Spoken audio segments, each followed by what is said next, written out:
بمقطع النهارده مش حابب اتكلم ليكم كتير بالمقدمة لان بجد الاحداث اللي هتسمعوها كفيلة لوحدها تعرفكم بشاعة القصة وكمية الخبث والخيانة في الشخصية دي، واللي فضلت الشرطة مش عارفة انها السبب في كل الجرائم دي اللي بتحصل لاكتر من 3 سنين. فمن غير ما اتكلم واحرق لكم احداث كتيرة بالمقدمة يلا ندخل بالقصة. لكن قبل ما ابدا يا جماعة بالمقطع حابب اشكر كل القنوات دي على دعمهم وكمية الكومنتات الرهيبة اللي كتبوها على المقطع الاخير. فلو انت حابب اسمك يجي زي كده انزل اكتب كومنتات على قد ما تقدر وانشر القصة مع كل أصحابك واسمك هيجي الفيديو الجاي.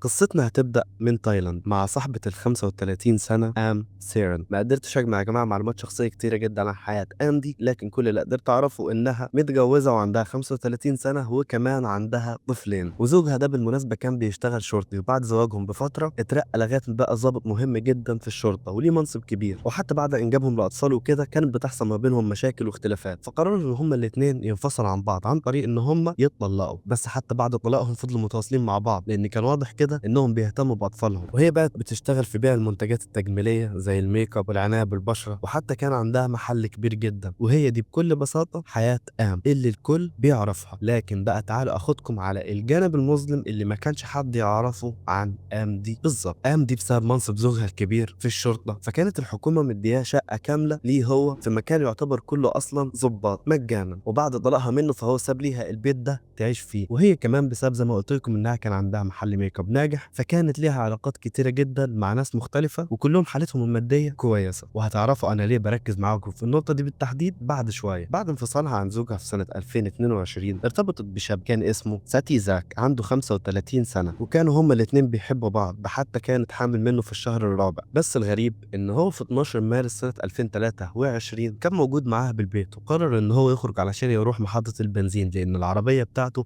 ما كانش فيها اي بنزين تماما. واثناء ما كان موجود هناك وبيملي العربيه بتاعته فجاه كده يا جماعه بيغمى عليه ونفسه بيضيق بطريقه رهيبه لغايه ما قلبه بيقف. بس على ما بتوصل الاسعاف بيكتشفوا ان هو اصلا مات.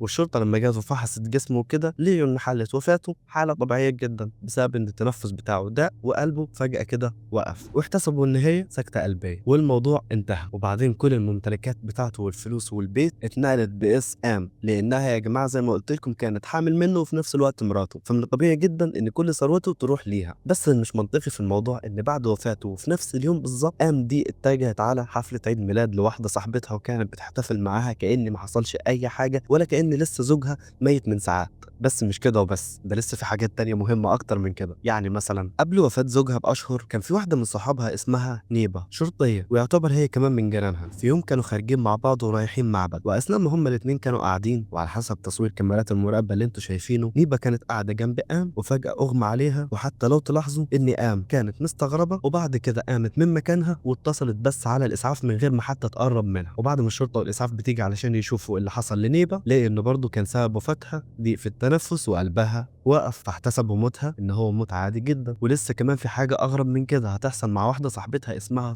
ساي دي يا جماعه كانت اعز واحده من صحبات ام من ايام طفولتها، والاحداث دي هترجع لسنه 2015. ساي دي ما كانتش متجوزه، ولما اتجوزت زوجها ده قرر ان هو ياخدها ويسافر بيها لدوله تانية غير تايلاند. فهي كان عندها محل مستحضرات تجميل برضه وبيتها كان كبير جدا، فكانت محتاجه حد يعتني بكل الحاجات دي اثناء ما هي موجوده بره تايلاند. فقررت تثق في مين؟ في صديقه عمرها وهي ام، وعملت ليها توكيل قبل ما تسافر بانها تقدر تعمل اي حاجه في البيت وكمان في المحل حتى لو كانت عاوزه تبيعهم عادي، بس علشان ساي دي كانت بره تايلاند وكانت واثقه في ام. فالمهم بعد فتره كبيره ساي دي بترجع من السفر، واول واحد بيكون في انتظارها في المطار هو مين؟ هو ام. وبتاخدها من المطار وبترجعها للشقه بتاعتها وبتقعد معاها شويه، وبعدين ام دي بتسيبها وتمشي. لكن في نفس اليوم اللي ساي دي رجعت فيه لتايلاند الشرطه بتروح ليها الشقه بتاعتها وبيكتشفوا انها ماتت، لكن بنفس الطريقه اللي كل الناس دي ماتت بيها في بدايه القصه. وطبعا انتوا دلوقتي مستغربين هو ليه كل الناس اللي بتقعد مع ام او حتى يعتبر كانوا ناس من اصحابها بيموتوا بنفس الطريقه البشعه دي، وازاي الشرطه ما لاحظتش في ولا واحد منهم ان هو مثلا ميت بطريقه معينه او حد عمل له حاجه. ثواني وهعرفكم كل حاجه حصلت ازاي، وليه الشرطه اصلا ما كانتش ملاحظه ان الناس دي بتموت بتسلسل معين. وتحب اصدمكم كمان مش دول بس اللي ماتوا بنفس الطريقه دي، ده بالعكس ده في اكتر من 15 شخص كانوا ليهم علاقه بام وماتوا بعد ما سابوها بساعات وايام.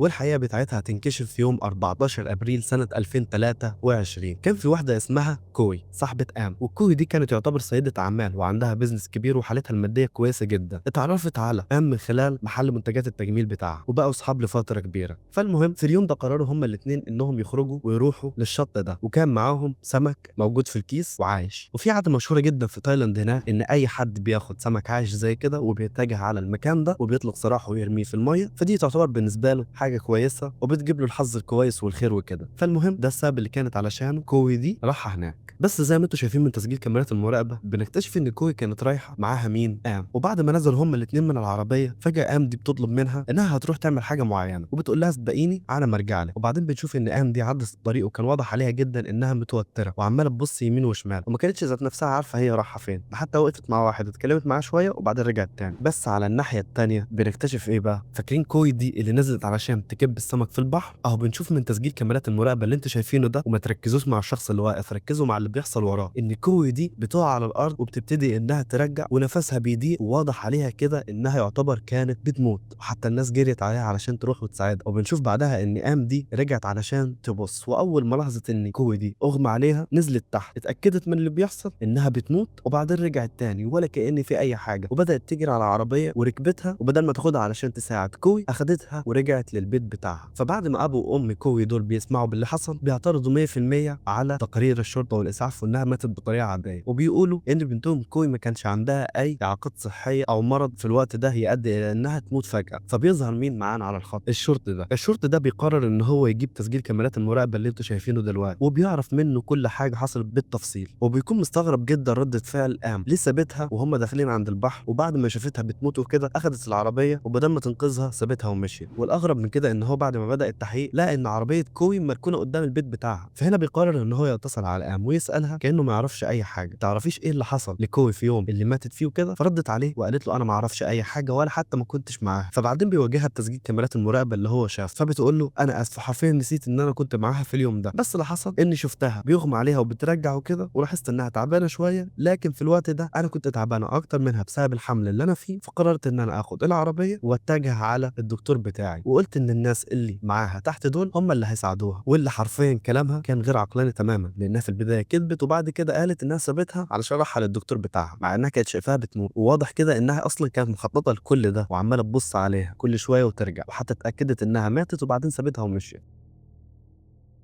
فهنا بيقرر الشرطي ان هو يتجه على بيت ام ويفحص، واللي حرفيا هيلاقي فيه السر اللي هيحل لغز كل القضيه دي تماما، وهو ان ام دي كانت راميه في الزباله بتاعتها عقار كده اسمه والصي ده بكل بساطة هو مادة لا ليها لون ولا ريحة ولا طعم، وحرفيا أي حد بياخد منها أي جرعة بيموت بعدها بأقل من 10 دقايق مهما كانت الجرعة قليلة. ولما قارنوا الأعراض اللي بتحصل لأي حد بياخده والأعراض اللي حصلت لكوي وفحصوا الدم بتاعها لاحظوا إن نفس الأعراض اللي بتيجي لأي حد بياخده هي نفس الأعراض اللي كانت عند كوي وقت وفاتها. فهنا بتقرر الشرطة إنها تقبض عليها، وبعد ما بيبدأوا تحقيقات وكده بيعرفوا إنها كانت السبب في وفاتها وإنها حطت لها ده في عصير هي كانت شارباه اثناء ما هم الاثنين كانوا في العربيه. وال15 شخص اللي ماتوا بعد ما شاف ام كلهم كانوا ميتين بنفس الطريقه لانهم اتحط لهم في الاكل او الشرب لما كانوا مع ام. طيب هي ازاي وليه قتلت كل الاشخاص دي مره واحده طول الثلاث سنين دي؟ الموضوع بكل بساطه لانها كانت عامله معاهم حاجه كده يعتبر زي الجمعيه بسبب انها تعرفهم وكده، وكانوا معظمهم واثقين فيها، فكان كل واحد فيهم بيديها كل اسبوع حوالي 1000 او 2000 دولار في مقابل ان هو هيجي عليه شهر معين وهياخد مبلغ كبير زي نظام الجمعيات العادي اللي احنا نعرفه. والنقطه المهمه في الموضوع وهي ان كل واحد منهم بيكون عامل ليها توكيل، بحيث ان هو لو ما دفعش الجمعيه في الوقت المحدد او حتى اختفى واخذ الفلوس فهي تقدر انها تجيب اي حاجه من الممتلكات بتاعته وتاخدها وتبيعها في مقابل انها تسدد الجمعيه على اساس انها المسؤوله عنها. والنقطه الثانيه والمهمه وهي ان لو اي حد ما كانش معاه اي حاجه تستحق انها تتباع وتسدد بيها الجمعيه تقدر انها تاخد التامين على حياته بعد ما بيموت. فعلشان كده هي كانت بتجمع اي طريقه بحيث انها تقتل اي حد من الناس اللي كانت بتعمل جمعيات معاها او حتى بتسلفهم هي فلوس شخصيا وتخليه يموت علشان تاخد التامين على حياته. وبعد الشرطه بعد ما فحصت كل حساباتها البنكية اكتشفوا إن عندها أكتر من 71 حساب بنكي، وقيمة الفلوس اللي جواهم تعتبر أكتر من 95 مليون دولار، إنما بالعملة بتاعتها فهو مبلغ فلكي حرفيا. فبعدين المحكمة بتقبض عليها ولسه القضية بتاعتها شغالة، وتقريبا آن دي هتكون تاني واحدة في تايلاند تاخد حكم إعدام بسبب بشاعة الجريمة اللي هي أدتها. وكمان حاليا هي يعتبر بالنسبة لتايلاند أخطر قاتلة متسلسلة في تاريخها.